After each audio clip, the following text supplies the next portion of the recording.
Subscribe কৰক আমাৰ এছামিছ only YouTube চেনেলটো আৰু ঘণ্টাটো বজাই দিয়ক ফৰ লেটেষ্ট ভিডিঅ' আৰু এইটো একদম ফ্ৰী হয়।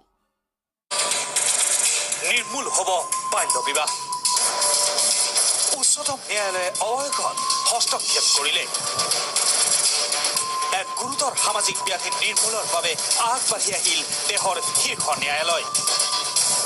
উচ্চতম ন্যায়ালয়ৰ ঐতিহাসিক ৰায়। 18 অনূৰ্ধ্ব পত্নীৰে সহবাস বলাৎকাৰ। এয়া নাৰীৰ মৌলিক অধিকাৰৰ পৰিপন্থী।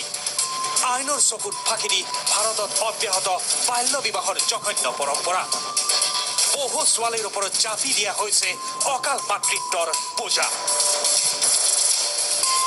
এই সামাজিক ব্যাধিয়ে পংগু কৰিছে বহু ভাৰতীয় কিশোৰীৰ ভৱিষ্যত। বলাৎকাৰৰ অপৰাধত দোষী হ'ব সংশ্লিষ্ট স্বামী। বুধবাৰৰ পূৰ্বে ভাৰতীয় আইনত এটা সুৰুঙা আছিল। স্বামীয়ে 18 বছৰতকৈ কম বয়সৰ পত্নীৰে সহবাস কৰাটো বেআইনী নাছিল। বুধবাৰৰ পাছত সেই সুৰক্ষা নাথাকিব স্বামীসকলৰ বাবে। এই ৰায়ে বাল্য বিবাহৰ সামাজিক ব্যাধি নিৰ্মূল কৰিব বুলি আশা কৰিছে সচেতন।